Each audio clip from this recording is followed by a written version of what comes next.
I did not want to tell my family of my living situation. I needed them to know that mom was okay so they could be okay.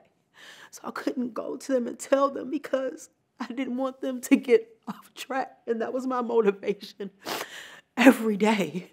And I may have been bent, but I'm not broken.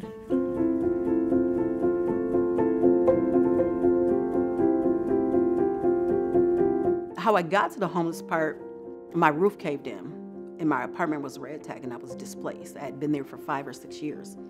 So that was part of my trauma. Like you've been somewhere for so long and within a matter of days, you have to find somewhere to go. I was looking for somewhere to make a home, a career.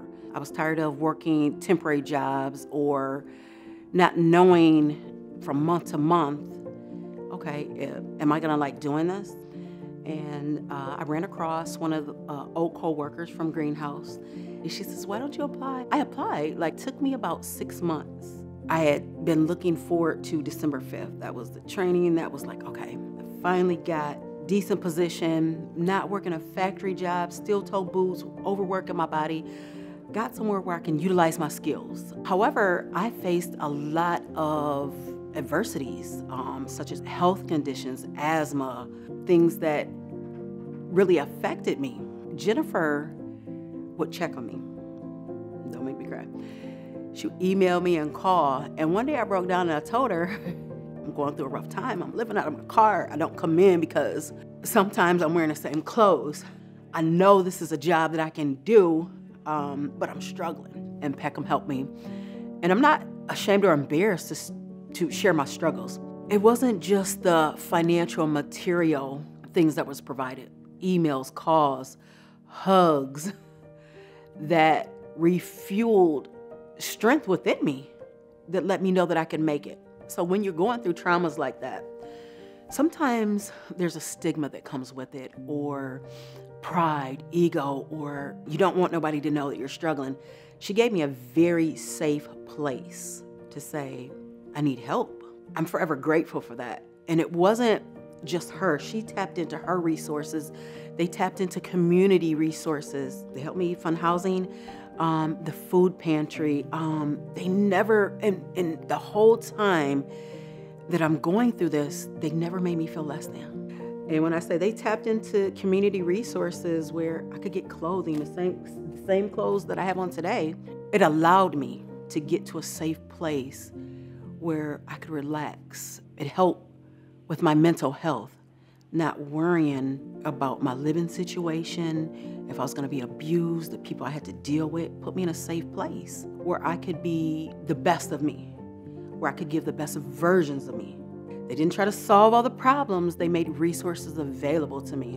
And so once we got over that hurdle, I was able to get into housing and I moved into my apartment. My son came to see me and I think my apartment is like 600 square feet. Very clean, very nice, very quiet. I told my son, I says, wow, I'm glad I got a visitor. It's very boring, it's quiet, I don't hear anything. He says, Mom, it's not boring, you're at peace.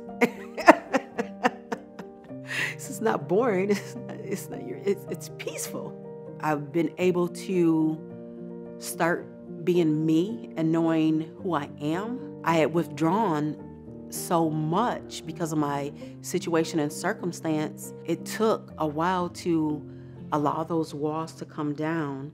Beyond them helping me create stability, I could really make a living here. I could contribute and help, and not just at the call center. They have so many opportunities within.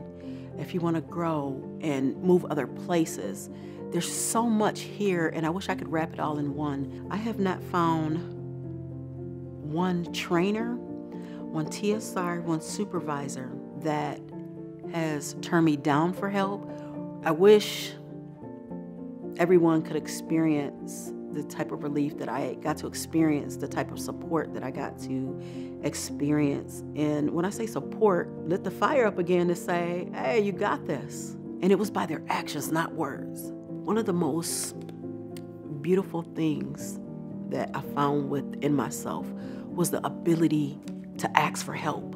Like, wait a minute, why am I trying to carry this weight, pull this wagon, all at the same time. I don't need to. It's unnecessary.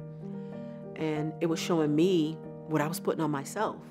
Even though it's been a rough road and a rough beginning, I see a future here. The opportunities and the bridges that I have built here will carry me for a lifetime.